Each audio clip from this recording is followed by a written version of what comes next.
بسم اللہ الرحمن الرحیم نحمدہ ونصلی ونسلم علی خاتم الانبیاء والمرسلین وعلی آلہ وصحبہ واہل بیتہ اجمعین اما بعد فاعوذ باللہ من الشیطان الرجیم بسم اللہ الرحمن الرحیم من ذا الذی یشفع عندہ الا بإذنہ صدق اللہ العظیم وصدق رسولہ النبی الکریم الامین وَنَحْنُ عَلَى ذَلِكَ لَمِنَ الشَّاهِدِينَ وَالشَّاكِرِينَ وَالْحَمْدُ لِلَّهِ رَبِّ الْعَالَمِينَ۔ احباب ذی وقار بحمد اللہ تعالی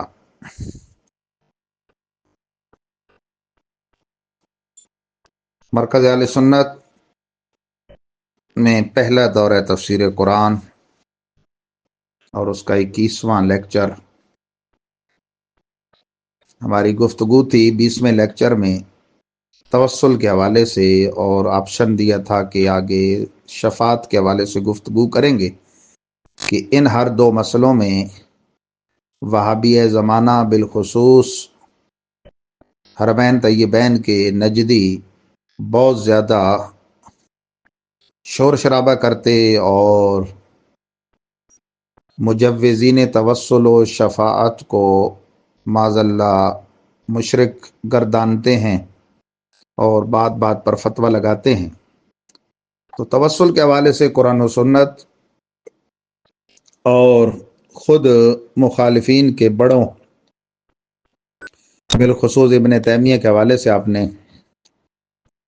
تفصیلی موقف سماعت فرما لیا۔ آج تھوڑا سا مختصر شفاعت کے حوالے سے گفتگو کریں گے، اور یاد رکھیں شفاعت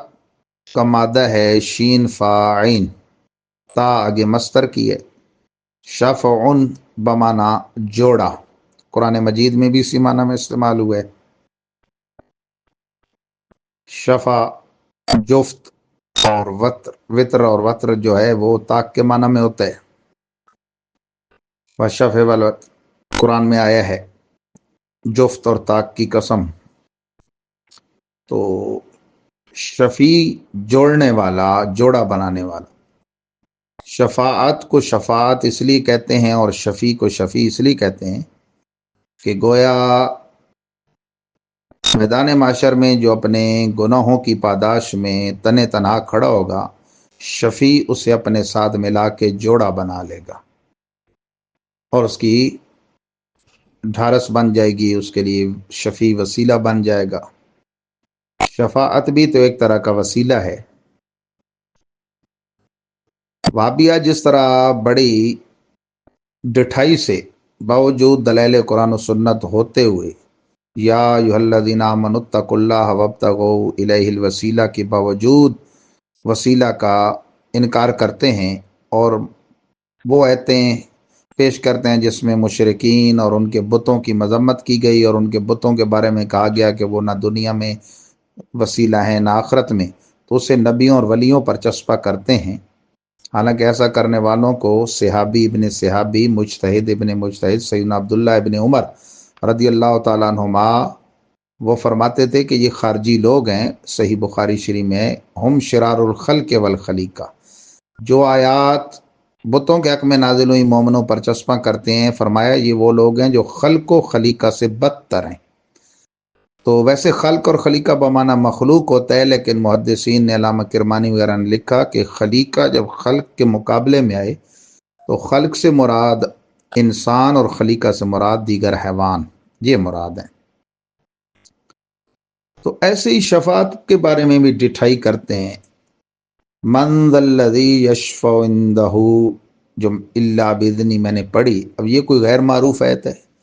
قرآن پاک کی سب سے معروف آیت آیت الکرسی اس کا حصہ ہے۔ واضح فرمایا کون ہے اس کے حضور جو شفاعت کرے مگر جس کو وہ اذن دے، یعنی معزون من اللہ شفاعت کرے گا۔ تو معزون من اللہ جب شفیع ہے تو بھائی بتائیے، رسول اللہ پھر معزون اگر نہیں، انبیاء معزون نہیں، اولیاء معزون نہیں، تو کون معزون ہے؟ تو وہ معزونین کون ہیں وہ تو میں پوری تفصیل انشاءاللہ بیان کرتا ہوں، اللہ اکبر۔ لیکن آپ دیکھیں نا ان لوگوں کی ڈٹھائی، کہ یہاں بھی وہ ایتیں پیش کرتے ہیں جس میں بتوں کو شفیع نہیں کہا گیا بلکہ نفی کی گئی، کہ وہ یہ ان کو رستگاری چھٹکارے کا سفارش کا ذریعہ سمجھتے ہیں، وہ تو خود ان کو اپنا پتہ نہیں، ان کے ہاتھ کے بنائے ہوئے ہیں۔ تو اس کو پیش کرنا کتنی بڑی حماقت ہے۔ تو دلائل بہت ہیں، ایک دلیل تو یہی جو ہے تکریمہ پڑھی گئی کہ کون ہے اس کے حضور شفاعت کرے مگر جس کو اذن دیا جائے۔ اب معزونین کون ہے؟ بڑی لمبی جماعت ہے۔ مشہور درسی کتاب مشکات شریف کتاب الشفاعت میں یشفع یوم القیامت ثلاثۃ، تین گروہ اللہ کی بارگاہ میں شفاعت کریں گے قیامت کے دن، الانبیاء ثم العلماء ثم الشہداء، انبیاء کرام علیہم السلام کا گروہ، علماء کرام کا گروہ، شہداء کا گروہ۔ سے یہ بھی پتہ چلا کہ علماء کا درجہ شہداء سے زیادہ ہے، جیسا کہ ایک حدیث ہے کہ میزان عمل میں شہیدوں کے خون اور عالموں کے قلم کی سیاہی کو تولا جائے گا تو عالموں کے قلم کی سیاہی کا وزن شہیدوں کے خون سے زیادہ ہوگا۔ پھر اسی مشکات شریف میں روزہ رمضان اور تراویح والے قرآن کے بارے میں ہے کہ دونوں شفاعت کریں گے بارگاہ خداوندی میں۔ روزہ کہے گا اللہ میں نے دن بھر اس کو بھوکا پیاسا رکھا، تلاوت قرآن کہے گی میں نے رات کو باوجود تھکاوٹ کے اسے قیام میں کھڑے رکھا، تو حدیث کے الفاظ ہیں یشفعان، دونوں کی شفاعت قبول کی جائے گی۔ پھر سیاستہ میں بخاری شریف میں پیارے آقا نے خطاب کیا عورتوں سے پردہ میں، فرمایا جس کے یہاں شیر خوار بچے 3 فوت ہو جائیں صبر کرے وہ اس کے لیے شفیع ہوں گے۔ عرض کی گئی 2، فرمایا ہاں وہ بھی۔ عرض کی گئی 1، فرمایا وہ بھی۔ امہات المومنین رضوان اللہ علیہن اجمعین میں سے کسی مائی صاحبہ نے عرض کی کہ اگر ایک ہو تو ایک بھی نہ ہو کسی کا شیر خوار بچہ فوت، تو فرمایا کہ میں تو ہوں نا شفیع۔ تو یہ تو پھر بھی مسلمانوں کے وہ بچے ہیں جو شیر خارگی میں فوت ہو، اس سے آگے کچا بچہ جو حمل سے گر جاتا ہے۔ مشکات شریف میں وہ اپنے والدین کی شفاعت کے لیے یوں جھگڑے گا جیسے قرض دار قرض خواہ سے جھگڑا کرتا ہے، یہاں تک حکم ہوگا یحسکت المراغم ربہ ادخل ابویک الجنہ، اے کچے بچے اپنے رب سے جھگڑنے والے جا اپنے والدین کو داخل جنت کر دے۔ فَيَجُرُّهُمَا بِالسَّرَرِهِ، تو وہ کچا بچہ اپنے والدین سے کو اپنے نال سے کھینچے گا، فَيُدْخِلَهُمَ الْجَنَّةَ، اور انہیں داخل جنت کر دے گا۔ اب آپ اندازہ کریں، اللہ مسلمان کا بچہ شیر خوار بچہ وہ بھی شفیع، پھر کچا بچہ وہ بھی شفیع، چلو یہ تو پھر بھی مسلمان کا بچہ ہے نا جی۔ حاجیوں کے بارے میں ہے وہ شفاعت کریں گے، اور حافظوں کے بارے میں سبحان اللہ، جامع ترمذی کے کہ جو قرآن کے حلال کو حلال سمجھے حرام کو حرام، ایسا حافظ اپنے خاندان کے 10 ایسے افراد کی شفاعت کرے گا جن پر جہنم واجب ہو چکا ہوگا، اس کے والدین کو تاج عزت پہنایا جائے گا، ان کے لیے بھی یہ شفیع ہوگا۔ اس سے آگے پتھر تک، حجر اسود جو کہ جنت سے آیا تھا تو بالکل سفید دودھ کی طرح تھا، فسودت خطایا بنی آدم، اولاد آدم کی خطاؤں نے اس کو کیا ہے سیاہ کر دیا، ٹھیک ہے نا جی۔ اب وہ سیاہ پتھر وہ بھی گناہ چوس ہے، وہ شفیع ہے۔ جامع ترمذی میں ہے امیر المومنین مولا علی مرتضیٰ کرم اللہ تعالی وجہہ الحسنہ فرماتے ہیں میدان معاشر میں اس کی پوزیشن یہ ہوگی لہو لسان و عینان، زبان بھی ہوگی، 2 آنکھیں بھی، آنکھوں سے دیکھے گا پہچانے گا یہ مومن ہے، اللہ کی رضا کے لیے اس نے چوما، اس کی شفاعت کرے گا، اللہ تعالیٰ اس کی شفاعت بھی سنے گا۔ تو حجر اسود کی یہ پوزیشن ہے جو کہ پتھر ہے، حضور کے قدموں کے صدقے ملا، تو خود شفاعت مصطفیٰ کی کیا شان ہوگی۔ شفاعت کی کئی قسمیں، شفاعت بالوجاہت ہے جو اللہ وجاہت عطا فرماتا ہے اپنے نبیوں ولیوں کو، اور شفاعت بالمحبت ہے کہ اللہ کو ان سے محبت ہے اس وجہ سے شفاعت کریں گے، یہ کوئی دھونس نہیں ہوگی اللہ پر، یہ اللہ خود مقام دے گا، ٹھیک ہے نا جی۔ اور شفاعت کبریٰ یہ ہمارے حضور کے لیے خاص ہے کہ اس سے آغاز ہوگا باب شفاعت کا، اس پر میں تفصیل عرض کرتا ہوں۔ خاص وہ شفاعت کبریٰ کہ جو باب شفاعت کھولے گی دیگر انبیاء، علماء، شہداء، حجاج، حفاظ وغیرہ ہم کے لیے۔ یاد رکھیں یہ عقیدہ شفاعت کی جو احادیث صحیحہ ہیں یہ حد تواتر تک پہنچی ہوئی ہیں، ان کا انکار نص قطعی کے انکار کی طرح ہے، اور اس عقیدے کا مطلقاً انکار کہ شفاعت ہے ہی نہیں یہ کفر ہے۔ یہ کوئی معمولی بات نہیں، وہابی یوں بک دیتے ہیں، اور یہ کئی چیزیں بک دیتے ہیں جو کفر ہوتی ہیں، حالانکہ انہیں شوق ہوتا ہے اوروں کو کافر اور مشرک گردانے کا، اور اس شوق میں یہ کفر بکتے ہیں۔ اس علم غیب کا مطلقاً انکار کفر ہے کہ بھئی اللہ نے دیے ہی نہیں، کلی جزی وہ آگے الگ ابحاث ہیں۔ اسی طرح توسل کا مطلقاً انکار کفر ہے، اللہ نے خود فرمایا وسیلہ پکڑنے کا حکم۔ ہاں اس کے معنی مفہوم میں کیا اعمال صالحہ مراد ہیں یا اشخاص سے مقبولہ، وہ ابحاث الگ بات ہے۔ اسی طرح بشریت کا عقیدہ قطعی ہے، نورانیت کا ظنی ہے، لیکن بغض مصطفیٰ کفر تک ویسے وہ کفر ہے، اس وجہ سے اگر حضور کو نور نہیں مانتے۔ حاضر ناظر کا عقیدہ بھی وہ ظنی ہے، لیکن یہ جو علم غیب، شفاعت اور توسل کا عقیدہ یہ قطعی ہے، ان کا انکار کفر ہے۔ اب یہ دیکھیے حدیث ابو ہریرہ بڑی مشہور ہے اور سیاح میں موجود ہے اور بڑی بڑی کتابوں میں موجود ہے، اور بڑی طویل حدیث ہے جس میں میدان معاشر کا وہ نقشہ کھینچا گیا اور دو جہاں کے سردار صلی اللہ علیہ وسلم کی سرداری کا اظہار کا اس میں کھلا بیان ہے۔ صحیح بخاری کتاب و تفسیر القرآن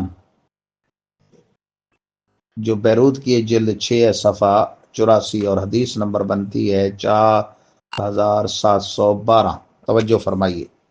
عن ابی ہریرہ رضی اللہ عنہ ان رسول اللہ صلی اللہ علیہ وسلم اوتی باللحم فرفع الیہ الذراع وکانت توجب فنحش منها نحشا۔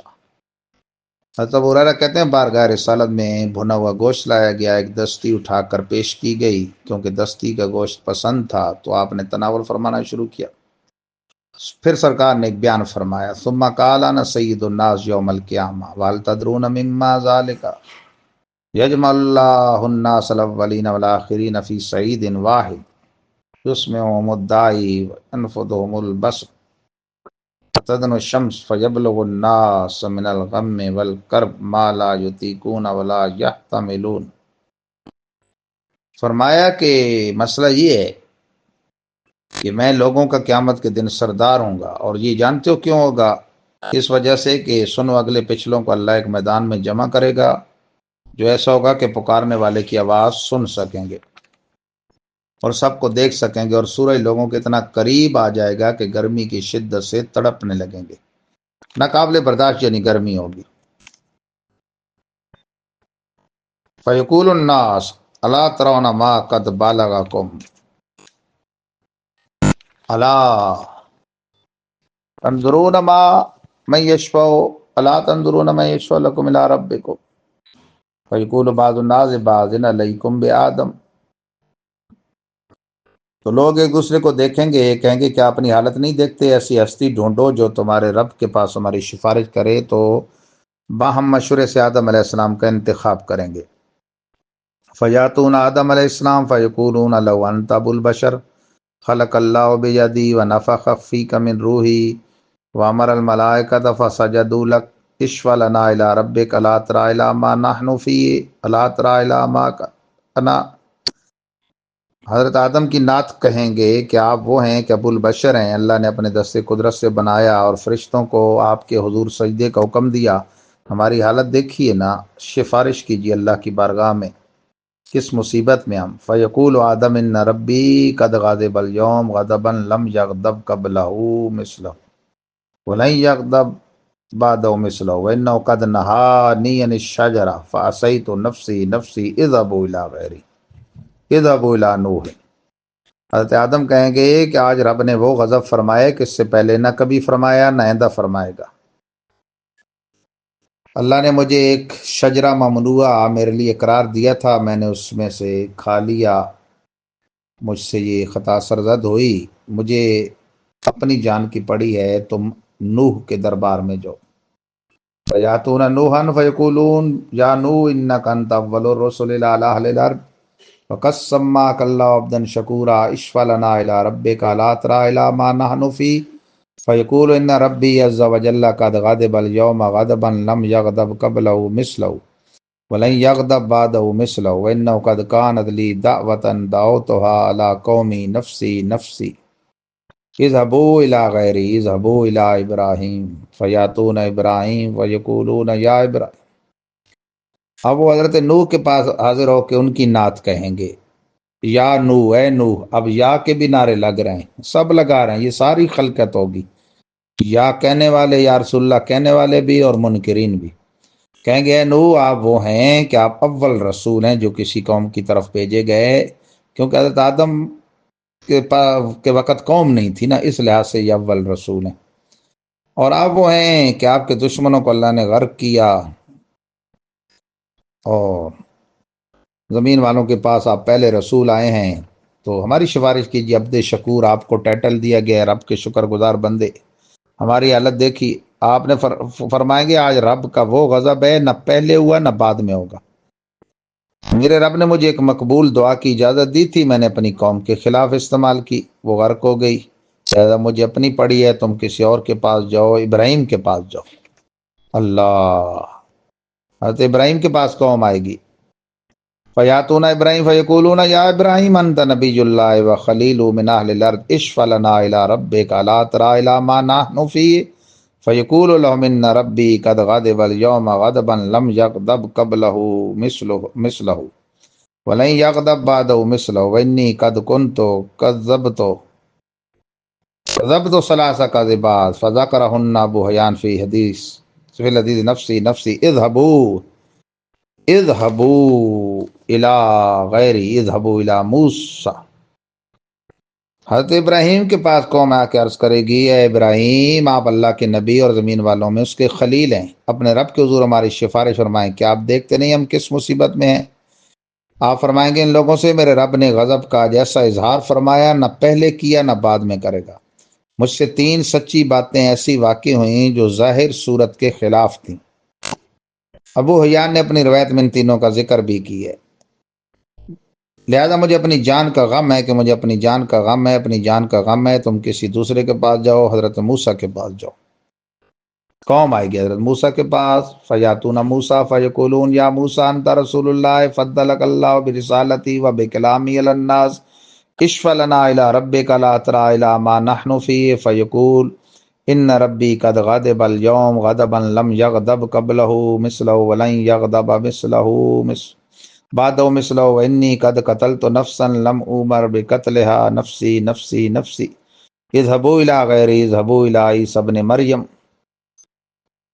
قوم موسیٰ کلیم کے دربار میں جائے گی، عرض کرے گی اے موسیٰ آپ رسول خدا ہیں، اللہ نے آپ پر فضل کیا اپنی رسالت اور آپ کے ساتھ براہ راست کلام کے ساتھ، سفارش کیجیے ہماری حالت دیکھیے ہم کس مصیبت میں ہیں۔ وہ فرمائیں گے اللہ نے آج ایسا غضب کا اظہار کیا، نہ پہلے کیا نہ بعد میں کرے گا۔ میں نے ایک قبطی کو مکہ مار کے مار دیا، حالانکہ مجھے آرڈر نہیں کیا گیا تھا، تو مجھے اپنی پڑی ہے، جاؤ کسی اور کے پاس، کسی اور کے پاس، کسی اور کے پاس، عیسیٰ بن مریم کے دربار میں جاؤ۔ فیاتون عیسیٰ فیقولون یا عیسیٰ انت رسول اللہ وکلمۃ القاها الی مریم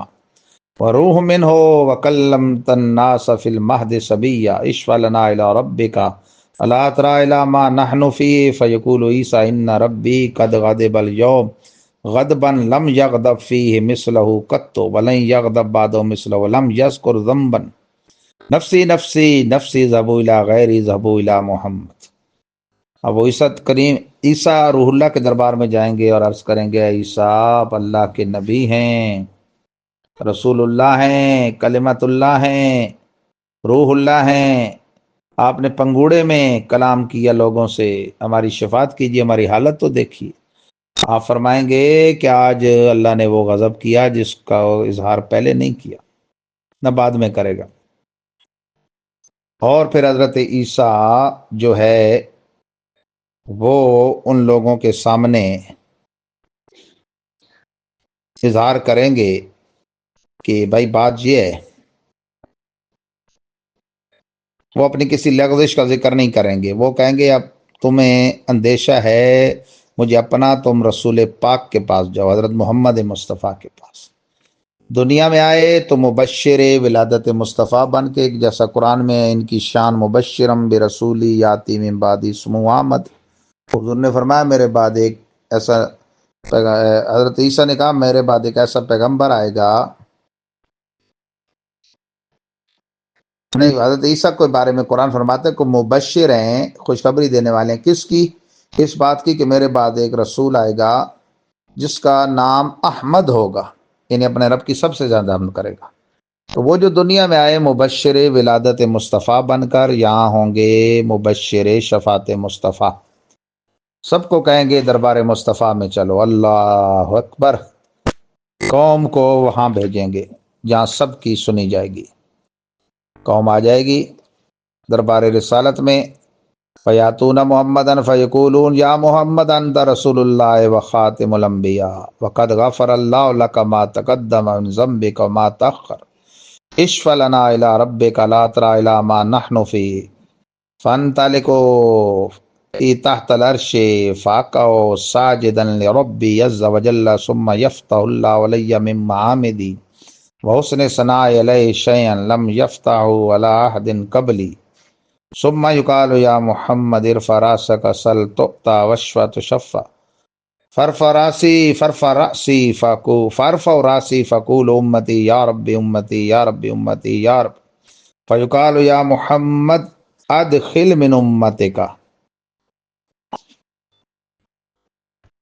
من لا حساب علیہ من الباب الایمن من ابواب الجنہ وهم شرکاء الناس فیما سوى ذلك من الابواب ثم قال والذی نفسی بیدی انما بین المصراعین من مسارع ریء الجنہ کما بین مکہ وحمیر او کما بین مکہ وبصرہ۔ اللہ، دربار رسالت میں آنے والے لوگ عرض کریں گے اے محمد، اے رسول خدا، اے خاتم الانبیاء، آپ رسول خدا ہیں، خاتم الانبیاء، اللہ نے آپ کے سبب آپ کے اگلوں اور پچھلوں کے گناہوں کو بخش دیا، ہماری شفاعت کیجیے، ہماری حالت دیکھیے۔ حضور فرماتے ہیں میں اذهبوا الی غیری نہیں کہوں گا، ان کے ساتھ چلوں گا، زیر عرش اپنا سر اپنے رب کی بارگاہ میں سجدے میں رکھ دوں گا۔ پھر کیا ہوگا؟ جب میں وہاں رکھوں گا اپنا سر سجدے میں تو اللہ تعالیٰ فرمائے گا اپنے رب کے حضور سجدہ بھی کروں گا، اور اس کی ایسی حمدیں اور حسن ثنا مجھ پر زہر وہ فرمائے گا جو مجھ سے پہلے کسی پر زہر نہیں فرمائی۔ پھر مجھے فرمایا گیا محمد اپنا سر اٹھاؤ، مانگو دیا جائے گا، شفاعت کرو شفاعت قبول کی جائے گی۔ میں اپنا سر اٹھا کر عرض کروں گا اے رب میری امت، اے رب میری امت، تو فرمایا جائے گا محمد اپنی امت کے ان لوگوں کو جن کا ہم نے حساب نہیں لینا، باب ایمن دائیں دروازے سے جنت میں داخل کر دو، جو اس کے دروازوں میں سے ایک دروازہ ہے، اور وہ لوگ دوسروں کے ساتھ جنت میں، وہ دوسرے لوگوں کے ساتھ جنت میں دوسرے دروازوں سے بھی جا سکتے ہیں۔ پھر آپ نے فرمایا کہ قسم اس ذات کی جس کے قبضہ قدرت میں میری جان ہے، بے شک جنت کے ہر دروازے کی چوڑائی اتنی ہے جتنا مکہ مکرمہ اور حمیر کے درمیان فاصلہ ہے، یا مکہ معظمہ سے بصرہ جتنی دور ہے۔ اس سے ثابت ہوا کہ انبیاء و مرسلین جمیع مومنین کا اتفاقی فیصلہ ہے، اور اس پر مہر الہی کی تصدیق ہے کہ نبی آخر الزمان مشکل کشائی فرمائیں گے، سفارش فرمائیں گے، دستگیری فرمائیں گے، اور حزن و غم میں ان کا توسل دافع حزن و ملال اور رضائے رب یوم محشر کا ذریعہ ہے۔ جب اللہ تعالیٰ حضرت موسیٰ کے بارے میں فرماتا ہے سورۃ الاحزاب آیت 69 پارہ 22 میں وَكَانَ عِندَ اللَّهِ وَجِيهًا، کہ وہ اللہ کے ہاں وجی ہیں، آبرو والے ہیں۔ اور حضرت عیسیٰ روح اللہ کے بارے میں فرماتا ہے وجیہن فی الدنیا والآخرہ، سورہ آل عمران آیت 45 پارہ 3 میں، کہ دنیا اور آخرت میں وجیہ عزت والا، آبرو والا، رودار ہوگا۔ تو ہمارے آقا کی عزت و عظمت اور مرتبہ اور عند اللہ ان کا وجیہ ہونا وہ کتنا ہے۔ تو سرکار یہ دروازہ کھولیں گے، پھر تو میں نے عرض کی انبیاء، شہداء، علماء، شہداء، حجاج، حفاظ، شیرخوار بچے، بچے بچے، روزہ رمضان، تراویح کا قرآن، ہاں جی، حجر اسود، یہ سب شفاعت کریں گے، جیسا آپ پہلے حدیثیں سن چکے۔ تو مسئلہ شفاعت میں یہ غلوب جو ہے وہابیہ کا، یہ کسی طور پہ بھی درست نہیں۔ اللہ تعالیٰ، اور یہ دیکھیں اس میں توسل بھی ہے، اسی میں مدد بھی ہے شفاعت میں، کہ حضور وسیلہ بنیں گے، حضور مددگار بنیں گے، اور پیغمبر دنیا سے پردہ کرنے کے بعد موسیٰ کلیم نہیں بنے معراج کی رات۔ ہاں جی، تو انشاءاللہ یہ ہو گیا اللہ کی رحمت سے۔ اللہ تعالیٰ اس مسئلے کو سمجھنے اور اس میں وہابیہ جو دھوکہ دہی دیتے ہیں اس سے ہمارے مسلمان بھائیوں کو بچنے کی توفیق رفیق مرحمت فرمائے۔ اور یہ حدیث شفاعت درجہ تواتر تک پہنچی ہوئی ہے، اس لحاظ سے مانن یہ متواتر ہے تو اس کا انکار یہ کفر ہے۔ والسلام علیکم ورحمۃ اللہ تعالی وبرکاتہ۔